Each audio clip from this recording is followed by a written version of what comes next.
Oke, kita lanjut ke dilatasi sekarang. Dilatasi atau perkalian. Artinya apa? Yaitu transformasi yang mengubah ukuran atau skala bangun geometri, tetapi tidak mengubah bentuk bangun tersebut. Yang sudah pernah saya singgung ya, bahwa semua transformasi ini itu mengubah posisinya kan. Nah, kecuali dilatasi itu ada tambahnya, itu mengubah besarnya atau ukurannya. Nah, dilatasi dengan pusat O dan faktor skala K ditulis O, K. Maka rumusnya apa? Rumusnya ini nih. Tuh, tinggal kamu kalikan semua tuh. Kalau asalnya X, Y, karena pusatnya O, faktor skalanya K, maka langsung aja bayangannya KX, KY. Ini gampang kalau yang pusatnya O. Nah, kalau yang pusatnya itu A, B, nah, kalau ada pusatnya nih, faktor skalanya K, rumusnya agak panjang dikit. Rumusnya apa? K dikali X min A ditambah A, K dikali Y min B ditambah B. Itu ya. Tuh, silakan di-screenshot dulu. Belum, kita lanjut ke contohnya. Udah? Screenshotnya? Kunci? Udah, Kak. Masih ke konsepnya, di mana nilai K itu berpengaruh pada apa aja. Yang pertama pada arah bayangan, yang kedua tentunya pada ukuran bayangannya. Nah, untuk K-nya positif lebih dari 1, artinya apa? Berarti kelipatannya itu berarti tuh, kayak digambar ya, moga-moga paham tuh gambarnya. Jadi searah dengan arah O ke A-nya, perbesarannya tuh. O ke B-nya. Sedangkan kalau K-nya kurang dari 1, berarti kan lebih kecil tuh, pecahan. Maka dia menuju ke pusatnya. Nah, gimana kalau K-nya negatif? Kalau K-nya negatif, itu berarti berlawanan dengan titik asalnya. Misalkan O ke sini kan asalnya di sini, maka lawannya nih, kelipatannya lawannya. Arahnya berlawanan. Nih, kalau menggunakan gambar, emang agak ribet kalau dilatasi itu pakai gambar. Terus ada rumus luas bayangan ya. Tadi kan dilatasi itu ukurannya kan berubah, tentunya luas bayangannya berubah. Rumusnya apa? Menentukan luas bayangan, yaitu luas awal dikali faktor skalanya kamu kuadrati. Ini hanya berlaku untuk dilatasi ya. Karena kan selain dilatasi, itu kan ukurannya nggak berubah. Jadi luasnya sama aja, bayangan ataupun asalnya atau awalnya. Tuh, silakan di-screenshot dulu. Kalau nggak ada yang tanyakan. Udah, Afan? Muhammad? Udah, Kak.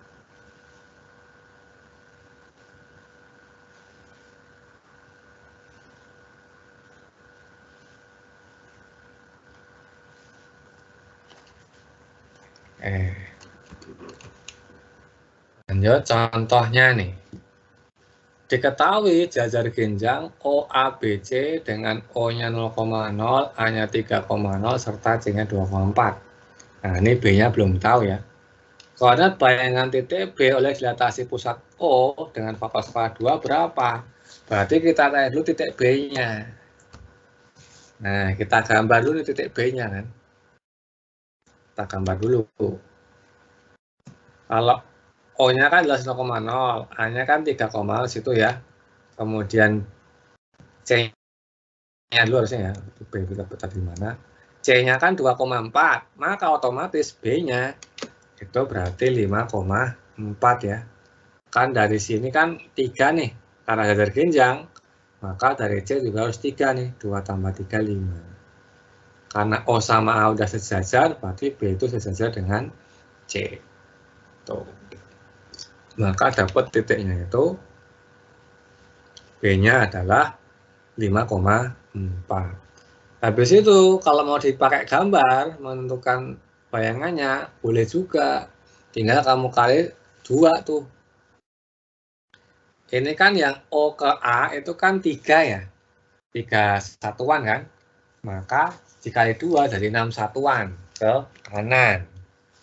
Tuh. Kemudian yang B itu kan 5 satuan ke kanan, 4 satuan ke atas ya, tinggal kamu kali 2 ke kanan juga karena positif ya, berarti 10 satuan ke kanan, 8 satuan ke atas.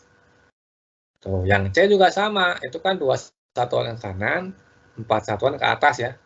Maka karena kali 2 jadi 4 satuan ke kanan, sama 8 satuan ke atas juga. Tuh, maka diperoleh titik C aksennya. Maka gambar bayangnya ya pasti lebih besar dong. Tuh. Kalau pakai gambar nih, maka dapat B aksennya adalah 10,8.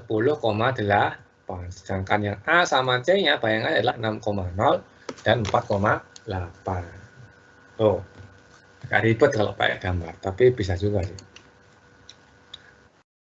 Nggak perlu pakai alat kalau dilatasi ya. Kalau rotasi kan harus pakai jangka sama busur.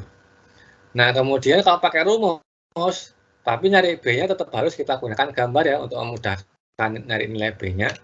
Tadi kan B-nya kan 5,4 ya, A-nya tadi 3,0, C-nya 2,4. Karena dilatasinya pusatnya 0,0, faktor skalanya 2, tinggal kamu kali 2 aja semuanya titiknya. Nah, berarti yang 3,0 jadi 2 kali 3, 2 kali 0, berarti kan 6,0. Yang 5,4 karena dikali 2, jadi 10,8. Yang 2,4 karena dikali 2 jadi 4,8. Tuh, bisa dipahamin? Atau ada yang mau tanyakan dulu? Berarti kita harus gambar dulu, Kak. Untuk menentukan B-nya aja. Oh.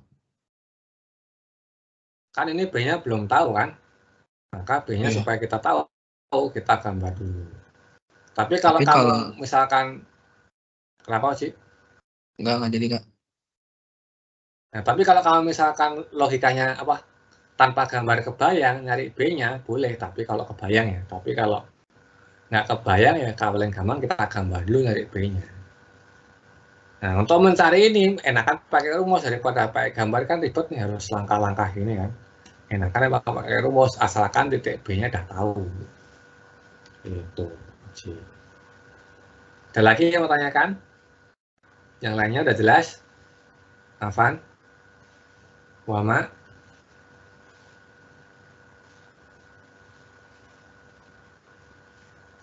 Sudah di screenshot? Hana? Okta?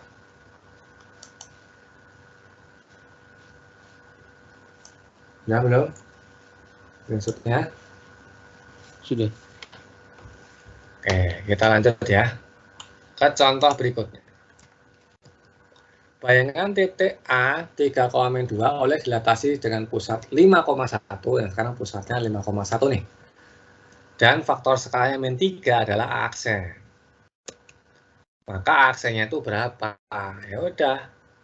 Ini langsung kita gunakan grafik dulu nih. Kalau pakai grafik, maka kita harus tahu titik A-nya sama titik pusatnya dulu nih. Titik A-nya itu kan 3,2. Sedangkan pusatnya 5,1 ya. Nah, ini nih baru menggunakan yang tadi ya. Karena K-nya itu negatif, K-nya kan negatif nih. Berarti kan ini jaraknya nih ke sini kan 2 nih. Berarti kamu kali min 3, berarti jarak ke sini jadi 6, berlawanan nih. Ini ke bawah itu kan 3. Maka kita tambahkan ke atas, itu jadi 3 kalinya 9, tapi lawannya ini kan kembali ke atas. Maka ribet ya. Berarti 5 tambah 6 sama ini 1 tambah 9. Maka dapat bayangannya 11,10. Itu kalau pakai gambar. Nah, kalau pakai rumus, selama rumusnya hafal itu gampang ya. Tinggal kamu masukin angka-angkanya aja. Yang penting teliti aja masukin angkanya ya. Nah, kan asalnya tadi kan 3,2 nih. Pusatnya itu 5,1. Terus faktor skalanya kan min 3 kan. Nah, tinggal masukin sini. Berarti kan K-nya min 3, X-nya ini 3, A-nya ini min 5 ya. Nah, tuh tinggal masukin nih. Min 3 dikali 3 kurang 5 ditambah 5, koma. K-nya min 3 ya. Min 3, min 2 kurang B-nya 1. Ya kan, B-nya 1 kan, ditambah 1. Maka diperoleh ini kan berarti apa nih? Min 3, berarti kan min 3, min 6 ya. Min 3 kali min 2, 6 ya. 6 tambah 5, 11. Min 3 kali min 3, 9. 9 tambah 1, 10. Itu kalau pakai rumus. Bisa dipahamin? Bisa, Kak. Udah di screenshot? Mana? Oci? Sudah, Kak. Oke. Lanjut contoh yang ketiga. Nah, ini berkaitan dengan luas nih. Sebuah persegi panjang PQRS itu 3,4. Q-nya 3,4, R-nya min 2,4. Min 4. Nah, berarti kan S-nya belum tahu tuh, mau nggak mau digambar nanti. Dilatasi dengan pusat O dengan faktor skala 3. Maka luas persegi panjang hasil dilatasinya berapa? Kamu nggak perlu nyari bayangannya, cukup nyari titik S-nya aja. Habis itu langsung tentukan luasnya. Tadi P-nya kan 3,4. Terus Q-nya itu 3,4 di situ ya. R-nya min 2,4 kan di bawah, otomatis S-nya di atas dong. Min 2,4. Nah, dari sini kan ketemu gambar persegi panjang tuh. Maka kita tahu panjangnya itu berarti kan 8, lebarnya itu 5 ya. Tuh. Berarti luas bayangannya kita gunakan rumus L awalnya, luas awal dikali K kuadrat. Luas awalnya berarti kan 8 kali 5 ya, panjang kali lebar tuh. K-nya kan 3, berarti 3 kuadrat 9. Berarti 40 kali 9 sama dengan 360. Tuh. Bisa dipahamin? Atau ada yang mau tanyakan dulu? Paham, Kak. Belum di screenshot, kemudian latihan soal. Oke. Silakan di screenshot. Udah? Wama, Okta, Afan, Hana? Udah screenshotnya? Atau ada yang mau tanyakan lagi? Udah, Kak. Oke, kalau sudah jelas, sekarang coba kerjakan latihannya. Nih, 3 soal. 15 menit ya, karena nggak kepotong sholat. Sok, silakan. Jam 20 kurang semenit.